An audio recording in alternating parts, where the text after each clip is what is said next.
सपना पानी पर लिखी कहानी।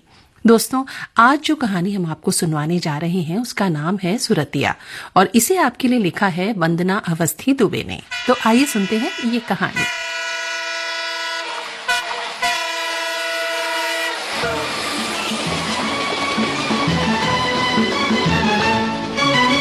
आदमी मुसाफिर है, आता है जाता है, आते जाते रास्ते में यादें छोड़ जाता है। आदमी मुसाफिर है, आता है जाता है, आते जाते रास्ते में यादें छोड़ जाता है। आदमी मुसाफिर है। अरे ये तुम लोग एसी कोच में कहां से घुस आए? चलो चलो यहाँ से। क्या हुआ भाई टीटी साहब? कुछ नहीं साहब, बताइए आपको कुछ चाहिए क्या? अरे नहीं नहीं, मुझे कुछ नहीं चाहिए। आप तो बताइए ये कि अलीगढ़ स्टेशन कब तक आएगा? अलीगढ़ उससे बहुत टाइम है साहब, आप आराम कीजिए। मैं समय से पहले आपको बता दूंगा। ठीक है साहब, ठीक है। वैसे अच्छा गा रहे थे वो लोग, आते जाते रास्ते में यादें छोड़ जाता है। सच ही तो है, कोई यादें छोड़ जाता है तो किसी को यादें कभी नहीं छोड़ती, जिंदगी भर साए की तरह साथ रहती हैं। समझ नहीं आया, क्या ये यादें सहारा होती हैं? ये यादें नश्तर बनकर कुरेदती हैं पुराने जख्मों को। नमस्ते बाबूजी। बाहर बरामदे में बैठे बाबूजी यानी रामस्वरूप शर्मा जी सुधीर के दोस्त आलोक के इस संबोधन और उसके पैर छूने के उपक्रम से गदगद हो गए। ठीक है बेटा, ठीक है। अरे अब बुढ़ापे में और कैसा होना है? भगवान जितने दिन अभी और कटवाए यहाँ काटेंगे है? अब बताओ भाई, अपनी इच्छा से कब कौन आया है और कब कौन गया है? शरीर है तो हारी बीमारी है, लाचारी है। अब क्या कीजिएगा भाई, सब झेलना पड़ता है? किसी को अपनी और मुखातिब देख बाबूजी ने सारी बातें एक साथ कह लेनी चाहिए, लेकिन तब तक सुधीर अंदर से आ गया। बोलते हुए बाबूजी की ओर उसने जिन नजरों से देखा। क्या बाबूजी, आप भी हर किसी को चढ़ने लगते हैं? बाबूजी एकदम से चुप हो गए, जैसे किसी छोटे बच्चे को चुप करा दिया गया हो। अच्छा बाबूजी, चलते हैं हम, फिर आऊंगा। जीते रहो बेटा, जीते रहो, जीते रहो। फिर आऊंगा कह के जाने वाला आलोक आएगा तो, लेकिन सुधीर के पास उनके पैर छूने झुकेगा, हालचाल पूछेगा और फिर पूरा हाल सुने बिना ही सुधीर की ओर बढ़ जाएगा। अब कोई नई बात नहीं रह गई है। शुरू शुरू में उन्हें बहुत बुरा लगता था, अब उम्र भी तो 81 बरस की हो रही। दिमाग की मशीन आखिर क्या क्या और कितना याद रखे? हाँ, और क्यों क्यों याद रखा जाए उन कसैली यादों को जिनके दामन में सिर्फ कड़वाहट है। काश कोई ऐसी छलनी होती जिसमें कड़वी और कसैली यादों को और मीठी यादों को छानकर अलग अलग कर पाते, तो कितना अच्छा होता ना। बाबूजी यानी शर्मा जी शहर के डिग्री कॉलेज में प्रिंसिपल थे। अपनी जिंदगी के लगभग 40 साल उन्होंने इसी शहर में गुजार दिए हैं। गांव से कस्बा और कस्बे से शहर होते देखा है उन्होंने इसे। अभी बहुत बड़ा शहर नहीं हो पाया है, सो पैर छूने की परंपरा किसी हद तक बाकी है। छोटे बच्चे बड़े होने तक इसे निभाएंगे, इसमें संदेह है शर्मा जी को। कॉलेज के प्राचार्य की हैसियत आप समझ सकते हैं, कितना रुतबा होता है उसका। फिर यदि कोई ईमानदार कर्तव्यनिष्ठ प्राचार्य हो तो कहना ही क्या। शर्मा जी ऐसे ही प्राचार्य थे, व्यवहार के मामले में शर्मा जी इतने अच्छे कि धीरे धीरे पूरा शहर ही उन्हें बाऊजी कहने लगा। विषय की इतनी जबरदस्त पकड़ कि उनके पढ़ाने के बाद दोबारा उस टॉपिक को समझाना तो दूर, भूलने की नौबत तक न आती थी। मैं भी उनकी एक विद्यार्थी रही हूँ, सो उनके बारे में हर छोटी बड़ी बात जानती हूँ। चकराइए नहीं, मैं यानी इस कथा की सूत्रधार। कहानी है ना, सुनाने वाला तो चाहिए, और चूंकि सूत्रधार हूँ तो मेरा दायित्व है कि इस कथा को आगे बढ़ाऊं, बस वैसे ही जैसे ये ट्रेन आगे बढ़ रही है। सब आगे बढ़ रहे हैं, पूरी दुनिया आगे बढ़ रही है। अरे तो मेरा शहर पीछे क्यों रह जाता, मेरा परिवार पीछे क्यों रह जाता? उनको भी तो जमाने के साथ कदम से कदम बढ़ाना है ना। आगे बढ़ने में कोई बुराई नहीं है। वो मेरा पोता गुड्डू छोटा सा है, छोटा सा। अरे देखो कैसा तेज है, बड़ा स्मार्ट है। गुड्डू को मोबाइल में व्यस्त देख बाबूजी ने पूछा। अरे वाह गुड्डू पंडित, क्या खेल रहे हो? खेल नहीं रहा बाबूजी, ये कोलाज बनाने का एक नया ऐप आया है, उसे ही डाउनलोड कर रहा हूँ। कोलाज समझते हैं ना आप? बाबूजी कॉलेज के दिनों में बनाए गए अपने तमाम पेपर कोलाज में खो गए। ड्राइंग से संबंधित हर चीज उन्हें पसंद थी। कितनी ही पेंटिंग्स उन्होंने अपनी नई उम्र में बनाई थी, ऐसी अद्भुत पेंटिंग्स कि लोग हाथों हाथ ले जाते। यहाँ तक कि उस वक्त की एक भी पेंटिंग उनके पास नहीं। हाँ बेटा, जानता हूँ कोलाज क्या होता है, ये तो जानता हूँ। अब अगर ये मोबाइल वाला कुछ अलग है तो पता नहीं। बाबूजी ने अपनी स्मृतियों में खोए हुए ही जवाब दिया।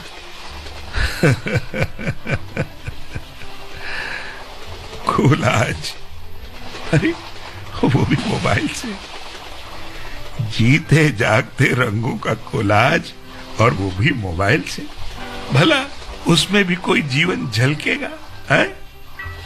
कोलाज और रंगों के बीच जिंदगी कैसे झांकती है, ये मैं तुम्हें दिखाऊंगा गुड्डू बेटा। बचपन के दिन, बचपन के दिन, बचपन के दिन भी क्या दिन थे। हाय हाय, बचपन के दिन भी क्या दिन थे। उड़ते फिरते तितली बन के, बचपन के दिन भी क्या दिन थे। उड़ते फिरते तितली बन के, बचपन।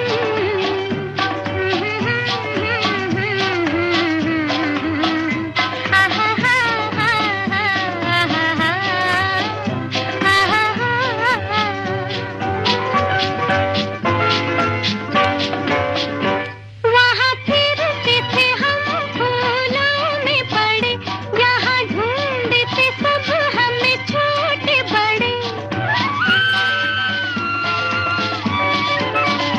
वहाँ फिरते थे हम फूलों में पड़े, यहाँ ढूंढते सब हमें छोटे बड़े। थक जाते थे हम कलियाँ चुनते। बचपन के दिन भी क्या दिन थे। उड़ते फिरते तितली बन के, बचपन।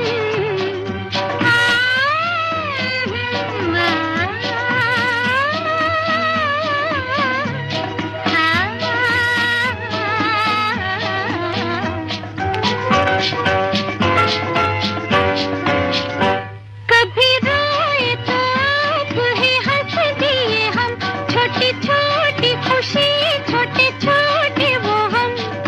हाय रे हाय, हाय हाय, हाय रे हाय। कभी रोए तो आप ही हंस दिए हम, छोटी छोटी खुशी, छोटे छोटे वो हम। हाय क्या दिन थे, वो भी क्या दिन थे।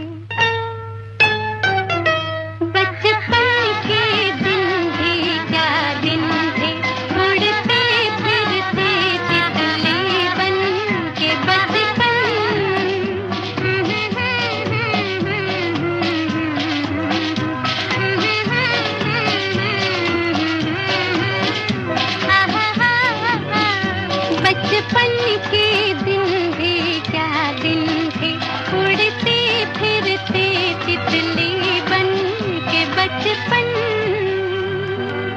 जिंदगी को हर पल अपने करीब से देखने वाले बाऊजी अपने जमाने में अलीगढ़ मुस्लिम यूनिवर्सिटी के टॉपर रहे। बाऊजी का नाम आज भी सर्वश्रेष्ठ विद्यार्थियों की सूची में विश्वविद्यालय की दीवार पर अंकित है। पता नहीं कितने गरीब लड़कों की फीस, यूनिफॉर्म, किताबें सभी खरीद के दिलवाते रहे। पूरे घर पर ये रुआब कि बाऊजी हंस रहे हैं तो सब हंस रहे हैं, बाऊजी तनाव में है तो सब तनाव में। बाऊजी कह दे आज तो दावत होगी घर में तो बच्चे नाचने लगते। बड़ी मम्मा यानी बाऊजी की धर्म पत्नी, उन्हें सब इसी संबोधन से बुलाते हैं। रसोई की ओर रुख करती बाऊजी पूरा मेन्यू बनवाते। आप सोच रहे होंगे कि हम इतना सब कुछ क्यों बता रहे हैं। अरे भाई, न बताएं तो आप बाऊजी को जान पाएंगे नहीं ना। बाऊजी, क्या बाऊजी, कब से आवाजें लगा रही हूँ, आप सुनते ही नहीं। कितनी बार कहा है कान की मशीन लगाए रहा कीजिए। अगर नहीं लगानी थी तो खरीदवाई ही क्यों। 25,000 की मशीन पड़ी है बिस्तर पर और मैं गला फाड़ फाड़ के पागल हुई जा रही हूँ। सरोज, बाऊजी की मंझली बहू झल्लाई हुई आवाज इतनी तेज थी कि अगर कोई बाहर के गेट पर होता तो भी सुन लेता। हाँ बेटा, हाँ, लगा लेता हूँ, जाके लगा लेता हूँ। अतीत में विचरते बाऊजी भी इस आवाज से वर्तमान में लौट आए। अरे बाऊजी, ये तो बता दीजिए कि रात में क्या खाएंगे। पनीर की सब्जी बन रही है, आप तो खा ही नहीं पाएंगे। खिचड़ी या दलिया बनवा दूं क्या? हाँ बेटा, जो आराम से बन जाए बनवा दो। लो, फिर चल पड़े। वैसे एक आध रोटी पनीर के साथ तो मैं भी खा सकता हूँ। अरे नहीं बाऊजी, इतनी मसालेदार सब्जी खाने की जरूरत नहीं है आपको। नुकसान कर जाए, पेट खराब हो जाए तो फिर एक नई मुसीबत। वैसे भी पनीर हैवी होता है, आपको गैस बनने लगेगी। ठीक है, जैसा तुम चाहो वैसे करो, और क्या है। नीरीह आवाज में बाऊजी से जो कहा गया सो कह दिया, लेकिन मन ही मन वो शायद यही सोच रहे थे कि जब तय कर ही लिया है तो पूछना क्या, बना दो कुछ भी। अब तो बस पेट भरने से मतलब है, इच्छा निच्छा कहाँ रह गई है हमारी। अरे कह देती कि ठीक है, एक रोटी आप भी खा लीजिए पनीर के साथ। अरे भाई, पेट का क्या है, वो तो कभी खिचड़ी से भी खराब हो सकता है। गैस तो मूंग की दाल खाने से भी बनने लगती है। अरे तो इस उम्र में काहे को इतनी पाबंदियां लगाना खाने पर है। मन से खाई जाने वाली कोई भी चीज नुकसान नहीं करती, भाई मेरा तो ऐसा ही मानना है। बाऊजी उठ के अंदर चले गए अपने कमरे में। कान की मशीन लगा ही लें तो ठीक है, कल सुधीर का 25,000 भी दे दें निकलवा के तो ठीक रहेगा। हालांकि गलत तो नहीं कहा सरोज ने, लेकिन तब भी कई बातें अच्छी नहीं लगती बाऊजी को। मशीन की कीमत की जगह उपयोगिता याद दिला देती ना। वैसे भी जब से मशीन का पैसा दिया सुधीर ने, कई बार याद दिला चुकी है सरोज।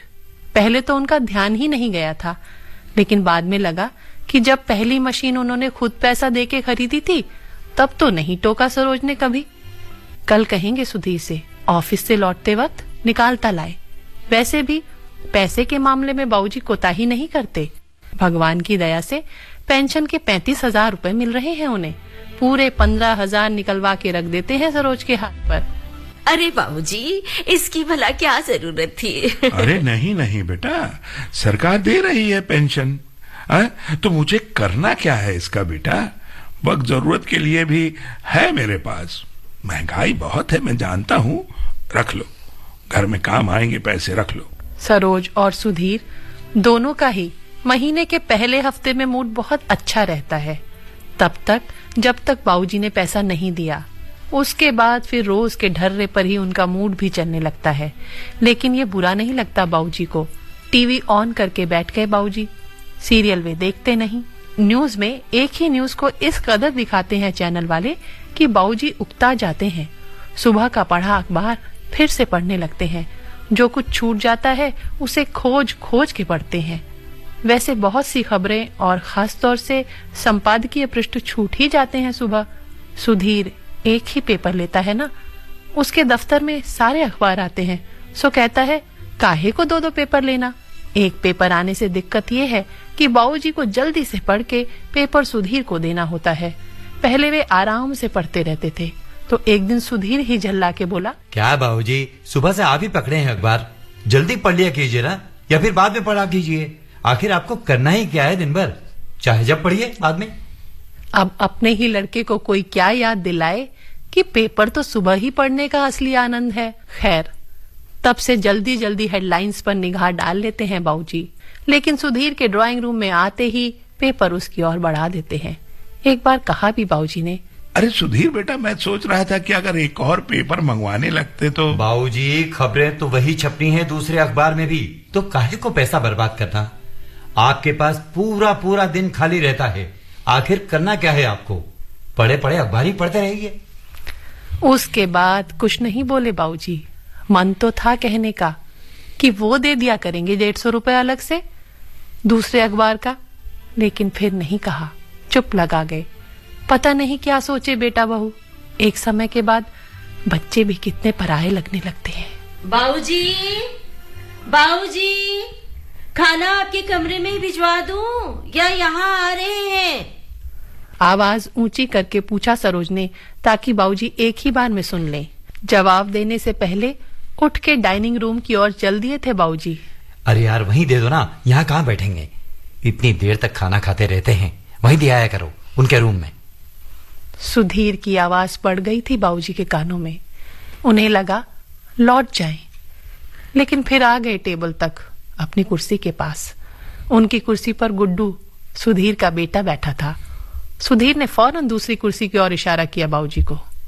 बाबूजी उसके इशारे पर दूसरी कुर्सी खिसका कर बैठ गए।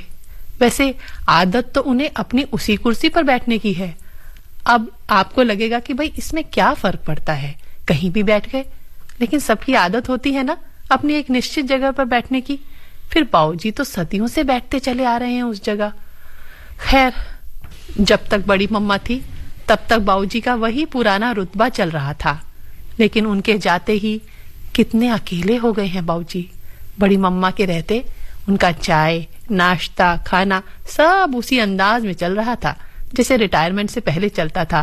बड़ी मम्मा बादाम छुआरे रात में भिगोती तो सबके नाम के 4-4 बादाम और 2-2 छुआरे भिगोती।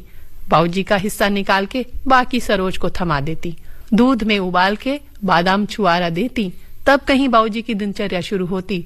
बादाम छुआरे तो अब भी भीगते होंगे, लेकिन बाबूजी को पता नहीं।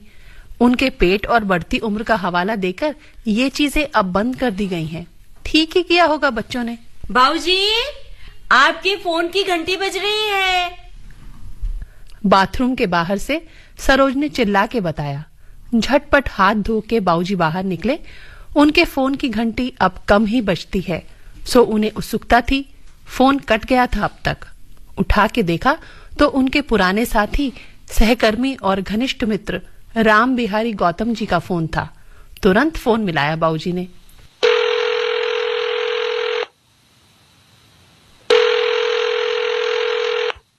हेलो, कहिए शर्मा जी, क्या हाल चाल है?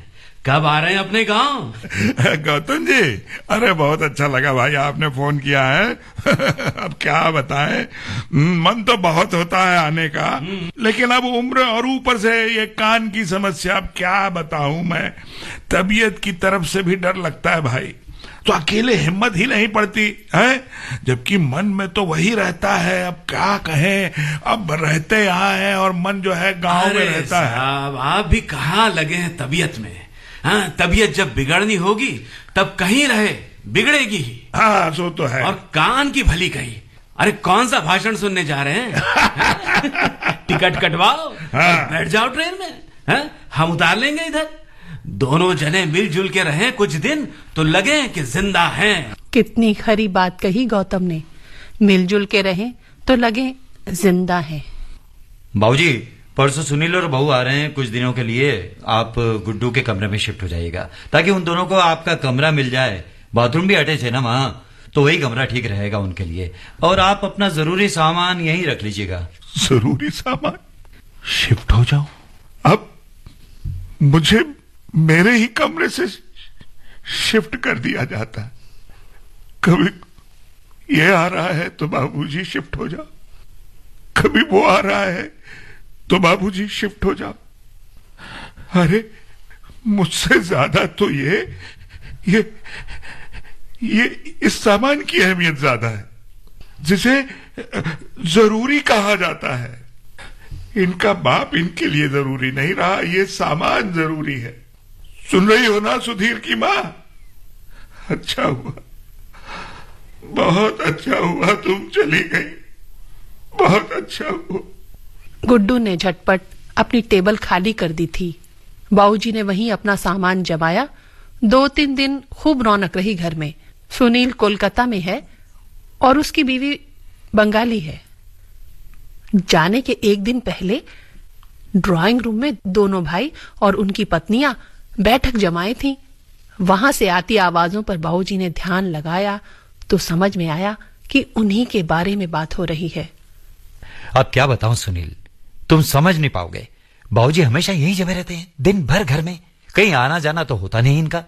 अरे इनके कारण हमारी जो सोशल लाइफ है ना, बिल्कुल चौपट सी हो गई है। कभी किसी रेस्टोरेंट में जाओ तो 100 बार सोचना पड़ता है कि जाएं कि न जाएं।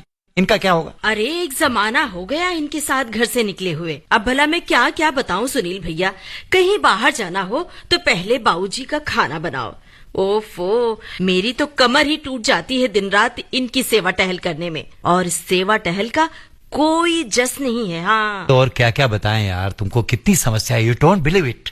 बाबूजी को तो तुम जानते हो शुरू से, छोटी छोटी बातों पर इन दिनों इतना तनाव पैदा हो जाता है कि घर का माहौल। हाँ, और इसका असर अब गुड्डू पर भी पड़ने लगा है।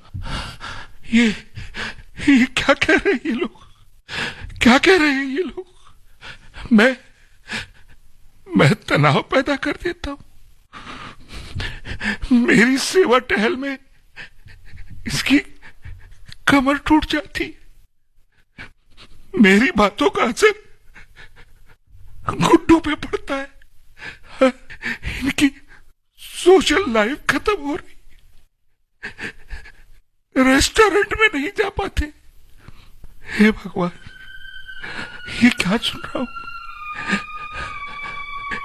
घूमने तो खूब जाते हैं दोनों, 8-8 दिन को चले जाते हैं।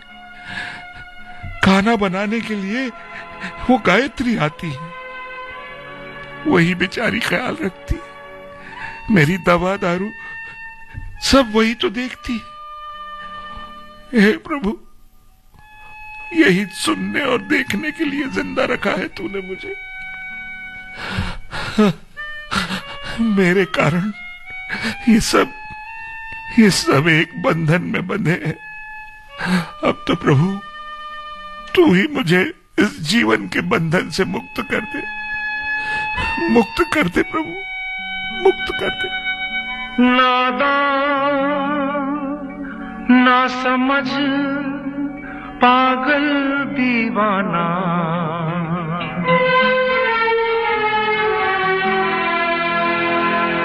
सबको अपना माना तूने, मगर ये न जाना मतलबी है लोग यहाँ पर, मतलबी जमाना, मतलबी है लोग यहाँ पर, मतलबी जमाना।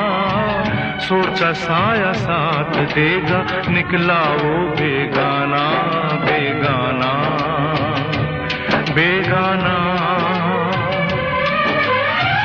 अपनों में मैं बेगाना, मतलबी है लोग यहाँ पर, मतलबी जमाना। सोचा साया साथ देगा, निकला वो बेगाना, बेगाना, बेगाना। अपनों में मैं बेगाना, बेगाना।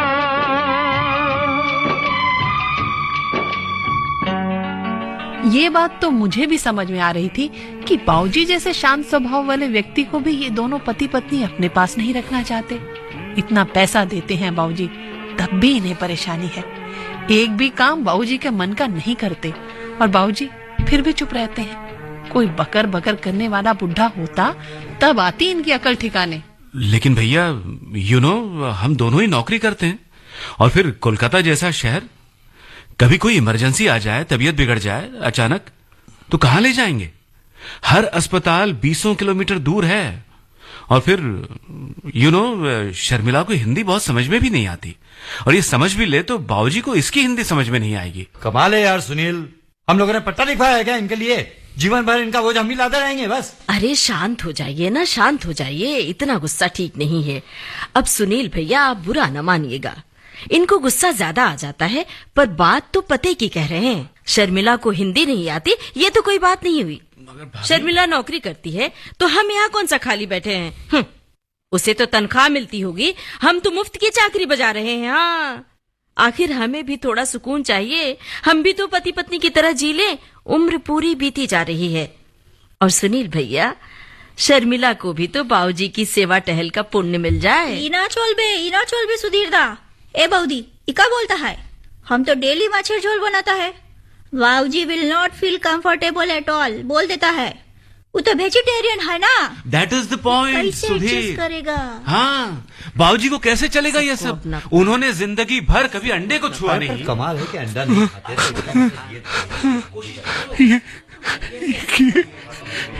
ये मेरे बारे में बात हो रही, ये मेरे बच्चे, ये मेरी औलाद, ये इनको मैंने बड़ा किया, ये मेरी उंगली पकड़कर चलना सीखे, इनको अपने कंधों पर बिठाकर मैंने मेले दिखाए। नहीं, अब और नहीं सुन सकता, और नहीं सुन सकता, और नहीं सुन सकता, और नहीं सुन सकता। खुशियाँ चुरा के गुजरे वो दिन, कांटे चुभा के बिछड़े वो दिन, आंखों से आंसू बहने लगे, बहते ये आंसू कहने लगे, ये क्या हुआ, ये क्यों हुआ, कैसे हुआ, मैंने न जाना। मतलबी है लोग यहाँ पर, मतलबी जमाना, सोचा साया साथ देगा, निकला वो बेगाना, बेगाना, बेगाना। अपनों में मैं बेगाना, बेगाना।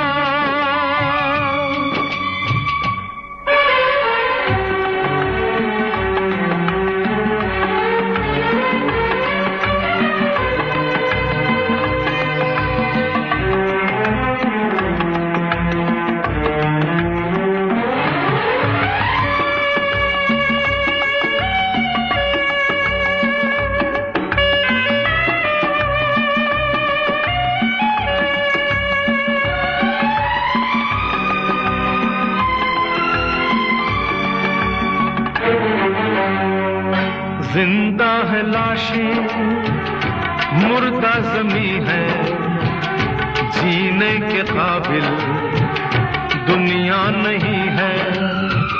दुनिया को ठोकर क्यों न लगा दूं, खुद अपनी हस्ती क्यों ना मिटा दूं। जी के यहाँ जी भर गया, दिल अब तो मरने का ढूंढे बहाना। मतलबी है लोग यहाँ पर, मतलबी जमाना, सोचा साया साथ देगा, निकला वो बेगाना, बेगाना, बेगाना। अपनों में मैं बेगाना, मतलबी है लोग यहाँ पर, मतलबी जमाना, सोचा साया साथ देगा, निकला वो बेगाना, बेगाना बेगाना, अपनों में मैं बेगाना बेगाना।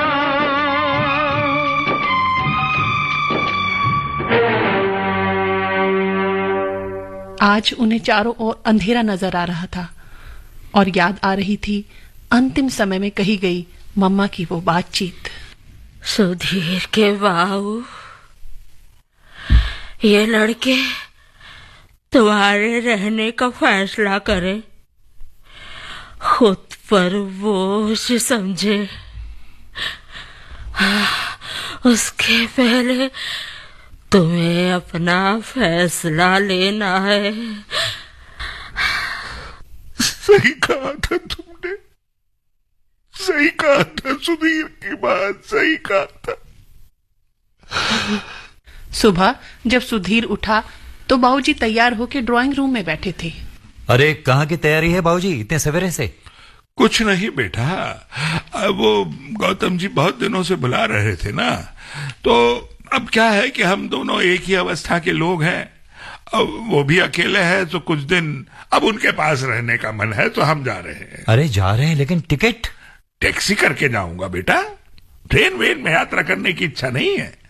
अरे बाबूजी, टैक्सी तो कम से कम 10,000 हैं, मेरे पास पैसे हैं बेटा। अरे बहू, 10,000 क्या, मैं 20,000 दे सकता हूँ।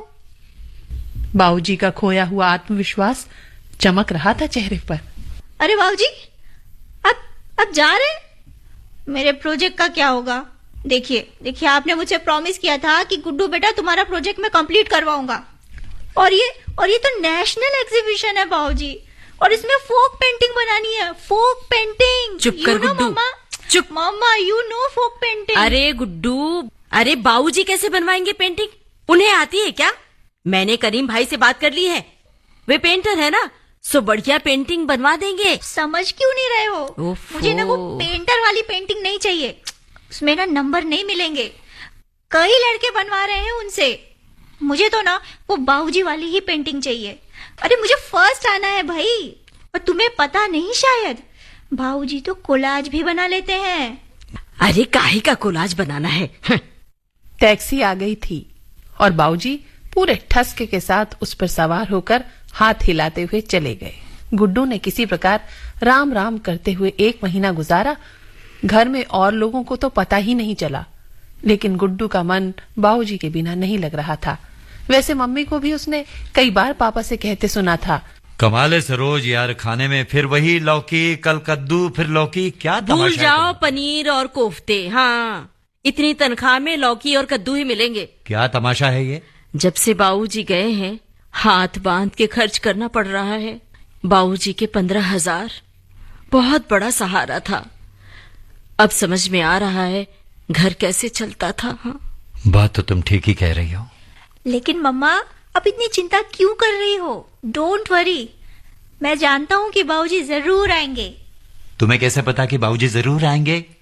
बाबूजी ने मुझे बताया था। गुड्डू बेटा, मैं जल्दी ही तुम्हारी पेंटिंग बनवाने आऊंगा, जरूर आऊंगा।